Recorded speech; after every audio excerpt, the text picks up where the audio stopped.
Hello and welcome back to another episode of Business Partner. Today we are going to understand the relative importance of primary, secondary and tertiary sectors in different countries based on their level of economic development. First, let's recall our terms. The primary sector involves the extraction and harvesting of natural resources. This includes activities like agriculture, mining, forestry and fishing. The secondary sector includes industries that produce a finished usable product or are involved in construction. This can range from car manufacturing to building houses. Finally, the tertiary sector involves the provision of services to businesses and consumers. This could be anything from retail stores to banks to school. For more detailed information, you can watch our video, The Stage of Economics Development. Don't worry, I will share the link in the description. Now, the importance of these sectors varies from country to country, depending on the level of economics development.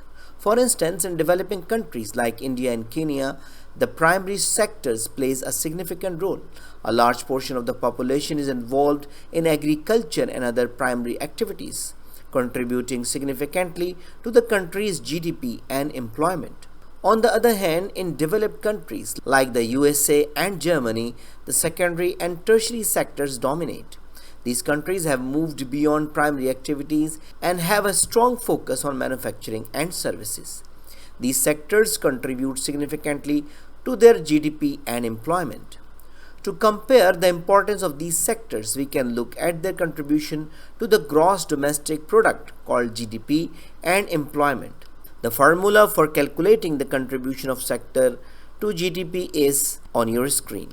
The formula of calculating the contribution of a sector to employment is on the screen now. Let's take some examples. In India, the primary sector contributes about 17% to the GDP and employs about 42% of the workforce. In contrast, in the USA, the primary sector contributes only about 1% to the GDP and employs around 2% of the workforce. In conclusion, the relative importance of the primary, secondary and tertiary sectors in a country's economy depends on its level of economic development. Understanding this can help us make sense of economics pattern and trends. So I think it's enough for today. So thank you very much for listening and watching. I hope you enjoyed the video. I hope this video is useful for you. So take care of yourself and don't hesitate to write an email if you have any question, query, suggestion, and even classes are required. Take care of yourself meanwhile. See you in the next video. Goodbye.